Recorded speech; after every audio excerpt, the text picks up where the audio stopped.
Teach 1 presentation, week 5, 6, X bar and risk adjusted X bar control chart, question number 1. This is Renu Karmacharya, a student of Masters of Science in Health Informatics. This presentation is prepared as part of HAP 725 course taught by Dr. Farrokh Alemi at George Mason University, Department of Health Administration and Policy. Question 1.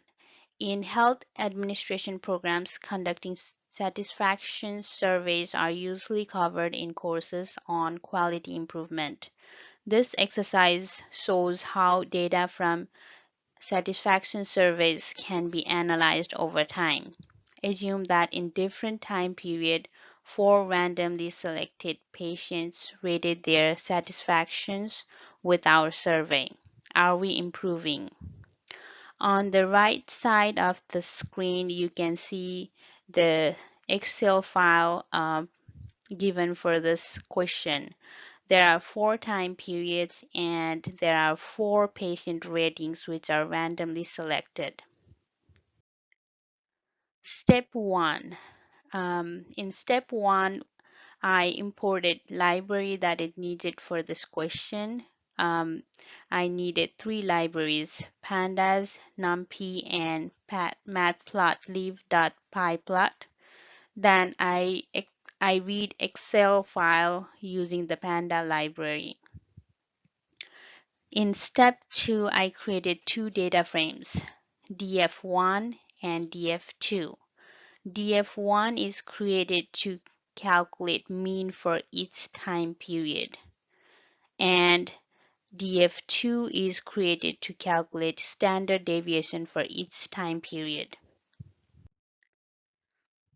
Step 3 is to calculate average for each time period. On the top, you can see the general average function formula, which is the sum of terms divided by number of terms. In Python, we calculate average using mean, and I assigned it to a new column named average rating. Inside mean, I used 2 arguments. Inside mean function, I used 2 arguments. Axis 1, which is each row, and skip NA equals true is that means it takes only the values that has values, and it skips the values that has NA value or null values. Step 4 is to calculate standard deviation for all values. On the left side of the screen, you can see the general formula to calculate standard deviation. On the right side, you can see the code that I used in Python to calculate standard deviation for all values. I used the function std to calculate standard deviation. But before applying that, I used the function stack, which takes all the values in the data frame and keep in one column. And axis 0 takes all that columns, all the values of that stack column, and skip NA takes only the values that has values and doesn't take null values. And I rounded it up in a decimal place 2. Here my standard deviation for this question is 4.35.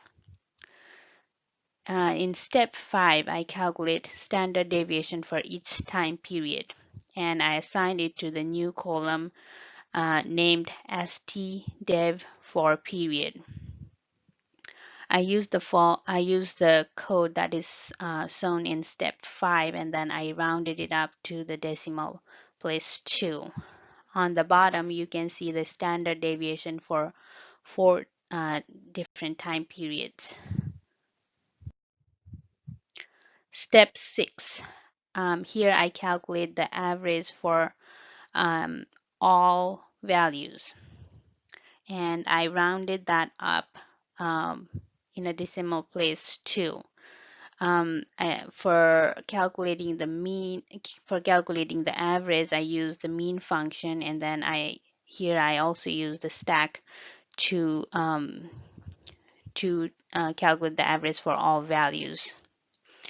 For this question, the average for all values is 77.22. Step 7. Here I prepare the data frame to plot the final data frame. Um, in this step, first I calculate the upper control limit and lower control limit, and I assign it to the column UCL and LCL.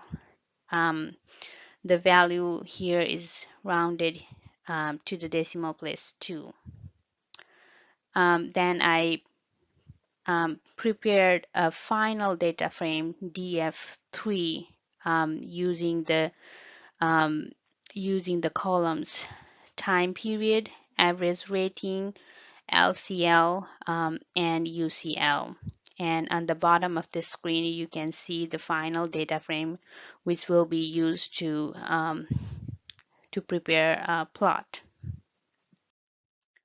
Step 8. The final step here is used to create the plot. As you can see in this screen, there is a plot created for average rating, which is a blue line with a diamond marker. And there's 2 lines. One is for lower control limit, and the top red line is for upper control limit. The lower control limit and upper control limit are drawn without markers and in red. The upper control limit and lower control limit for the 4th time period is wider than other time periods. This is because there are only 2 observations in this time period, and there were 2 values which were NA values for this time period. Therefore, we have a larger standard deviation for the 4th time period. Also note that the 2nd time period falls below the control limit, showing that in this time period we did worse than usual.